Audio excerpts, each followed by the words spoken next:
Good afternoon and welcome to CanadianAgMarkets.com. My name is Brian Como. Today is the 8th of October. It is Wednesday. Let's talk about what happened in markets today.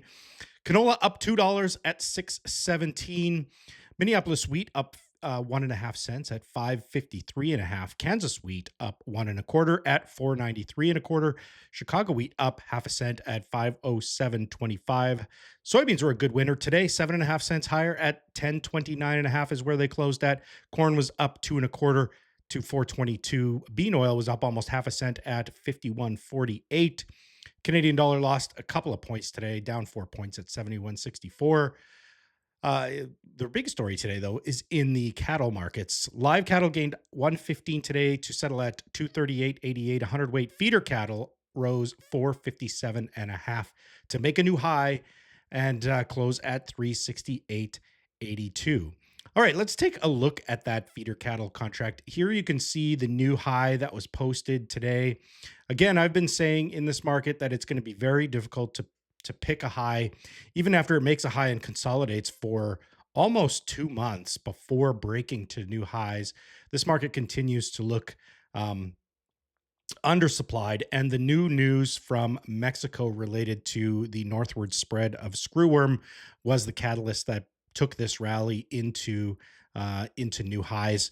And looks to, when you reach a new high, you can often get continued follow through on those new highs, particularly when the supply is low and the potential for imports is also diminishing. So, good news in the feeder cattle. We haven't seen necessarily that same level of positivity in the live market, but we have seen the same 4 days of gains here in the live market, and that's coming up towards those previous highs. So it might make a new high as well, depending on how far this thing can go.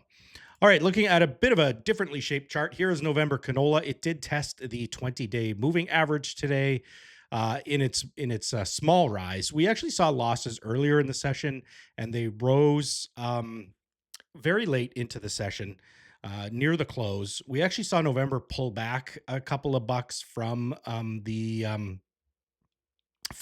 highs of the day, like in the last 5 minutes or so of the close. But then the settle actually brought it back up to where the rest of the calendar or the rest of the futures months had gotten to, which was about $2 higher overall.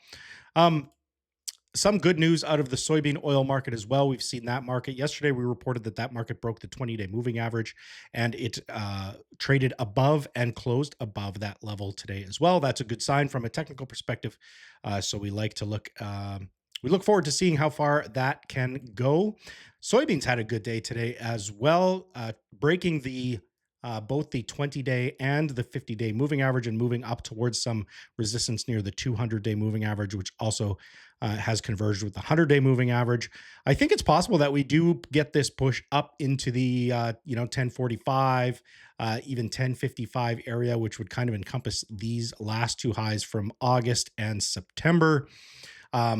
Been hearing, some recommendations from elevators to put target prices in. That usually means that they want some grain and they're hoping to purchase some more, but they're not always wrong on their assessments. So I do think target prices would be a good thing to do in this marketplace.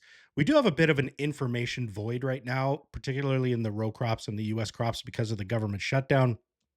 So we're not going to get any fundamental information. And, as we get towards the end of the month, the last week of the month, I think it's the 21st to November 1st, there is the meeting in South Korea where it is expected that President Trump will talk to Chinese President Yi, and that is what's creating a lot of this optimism.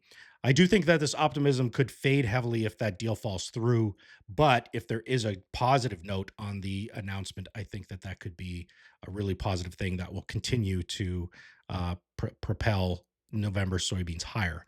Having said that, once the deal in principle is made, if we don't see follow through buying, that might be short lived as well. So, very interesting time in the soybean market overall. Again, here's just a headline on the trade hopes for soybeans and why it's rallying. Another reason I think is some lack of farmer and fund selling. This is somewhat around awaiting a Chinese deal. This may be around um, speculators not necessarily knowing if they should be going long or short because of the deal. And overall, I think there's just a low desire to sell cash beans right now. Basis levels in the US are extremely depressed, and there is obviously some potential for some money to flow from the Trump coffers into the farmers. Not that I don't think that farmers really want the bailout. I think they would rather have high prices, but I think that the bailout may help to alleviate any financial concerns, at least in the short term, to the U.S. soybean farmer. So they may not be selling as a result. Let's look into palm oil here because that also saw some positive trade today. We've seen a couple of days of really good trade here, kind of brought it up to this September high. I think we could push it back up into the 4,600 ringgit area. Supplies are relatively short at this point in time, particularly in China. They did some buying ahead of a holiday week this week, and maybe looking to restock those as well. Palm oil stocks are not as healthy as you would think either. So this is kind of moving in a little bit of a different direction than our North American vegetable oils like canola oil and soybean oil. Although we have seen those two take some gains as well. We did see green on the board today in the wheat markets, but it doesn't really do anything to change the outlook or the trajectory of the wheat markets at this point in time. Spring wheat did make a new contract low yesterday. It managed to stay above that today. Did rally a little bit into the session, but closed relatively close to where the open was. The same kind of thing could be said for hard red winter wheat.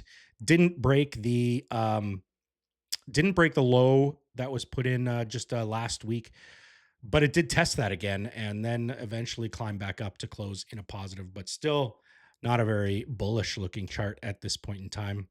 Um, Looking at the Chicago wheat market, here is some of the same, right? We saw, the similar move down below yesterday's close and a test of the previous low from last week.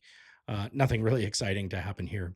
We are seeing some stuff happen in the US dollar index and just the US dollar in general, and some other commodities that I think are important about, in relation to safe havens and where funds are taking their money. So the US dollar, which is often seen as a safe haven, is gaining some value here in recent times, breaking kind of above a short term channel or a channel that we've seen since the beginning of August, moving higher. So there is some safe haven money running into the US dollar. I think there's also some speculation or maybe just some expectations being lowered of another rate cut. So I think there still is the majority of folks are still expecting a rate cut at the next Fed meeting. I think the percentage of that majority is moving lower, which is causing some of the US dollar strength as well. Interestingly, here's gold. So I think gold is also being seen as a safe haven, and to some degree, uh, it is overtaking the market as the safe haven commodity.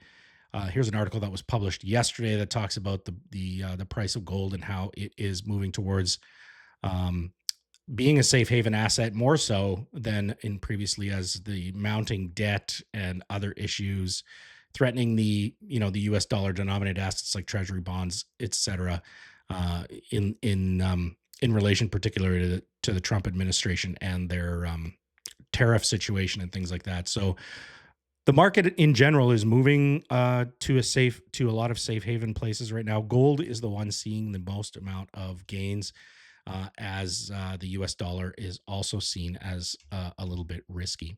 How does that affect the Canadian dollar? Well, today it doesn't look like it did very much at all. We've kind of been trading sideways after some big losses through the middle of September into the beginning of October here, but it's relatively stagnant now. It is kind of trading right along that 200-day moving average. See if anything breaks there. The falling Canadian dollar is gradually having a positive effect on our basis levels here for wheat in Canada. As you can see, we're back to this is the December delivery period. We're kind of back to the areas where we were, back in spring when the elevators were trying to buy to fill some fall space. So was that June? Call it the end of June was when those highs were in. So now we are back to that same level. Some of that has to do with the Canadian dollar, I think, and the other part of it has to do with just the lack, the farmer selling. I think for wheat has dried up. They are delivering canola right now, and I think that the wheat situation in the commercial positions is a little bit different than canola. So we are seeing, because we haven't been able to have a positive impact on the futures market, or the futures market hasn't been rallying, the basis in order to attract continued farmer selling has needed to rise. All right, if you're not subscribed to this YouTube channel already, please give that a subscribe. We really appreciate it. Have yourself a great day, and we will see you again tomorrow.